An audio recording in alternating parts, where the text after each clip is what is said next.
Shalom para pendengar yang dikasihi oleh Tuhan Yesus. Kiranya Tuhan memberikan rahmat-Nya kepada para pendengar semua. Sebentar lagi kita akan mendengarkan pembacaan Alkitab audio dalam versi bahasa Indonesia sehari-hari. Siapkan hati saudara. Surat Yakobus. Yakobus pasal 1. Salam. Salam dari Yakobus, hamba Allah dan Tuhan Yesus Kristus, kepada kedua belas suku di perantauan. Iman dan hikmat. Saudara-saudaraku, anggaplah sebagai suatu kebahagiaan apabila kamu jatuh ke dalam berbagai-bagai pencobaan, sebab kamu tahu bahwa ujian terhadap imanmu itu menghasilkan ketekunan, dan biarkanlah ketekunan itu memperoleh buah yang matang, supaya kamu menjadi sempurna dan utuh, dan tak kekurangan suatu apapun. Tetapi apabila di antara kamu ada yang kekurangan hikmat, hendaklah ia memintakannya kepada Allah, yang memberikan kepada semua orang dengan murah hati dan dengan tidak membangkit-bangkit, maka hal itu akan diberikan kepadanya. Hendaklah ia memintanya dalam iman dan sama sekali jangan bimbang, sebab orang yang bimbang sama dengan gelombang laut, yang diombang-ambingkan kian kemari oleh angin. Orang yang demikian janganlah mengira bahwa ia akan menerima sesuatu dari Tuhan. Sebab orang yang mendua hati tidak akan tenang dalam hidupnya. Keadaan rendah dan keadaan kaya.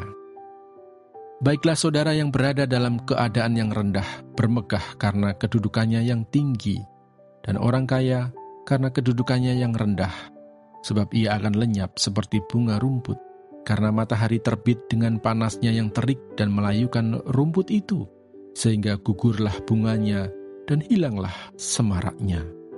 Demikian jugalah halnya dengan orang kaya, di tengah-tengah segala usahanya, ia akan lenyap. Pengujian dan pencobaan. Berbahagialah orang yang bertahan dalam pencobaan, sebab apabila ia sudah tahan uji, ia akan menerima mahkota kehidupan yang dijanjikan Allah kepada barang siapa yang mengasihi Dia. Apabila seorang dicobai, janganlah ia berkata, "Pencobaan ini datang dari Allah." Sebab Allah tidak dapat dicobai oleh yang jahat, dan Ia sendiri tidak mencobai siapapun. Tetapi tiap-tiap orang dicobai oleh keinginannya sendiri, karena ia diseret dan dipikat olehnya. Dan apabila keinginan itu telah dibuahi, ia melahirkan dosa. Dan apabila dosa itu sudah matang, ia melahirkan maut. Saudara-saudara yang kukasihi, janganlah sesat. Setiap pemberian yang baik dan setiap anugerah yang sempurna datangnya dari atas, diturunkan dari Bapa segala terang. Padanya tidak ada perubahan atau bayangan karena pertukaran. Atas kehendaknya sendiri, Ia telah menjadikan kita oleh firman kebenaran, supaya kita pada tingkat yang tertentu menjadi anak sulung di antara semua ciptaannya. Pendengar atau pelaku firman. Hai saudara-saudara yang kukasihi, ingatlah hal ini. Setiap orang hendaklah cepat untuk mendengar, tetapi lambat untuk berkata-kata, dan juga lambat untuk marah.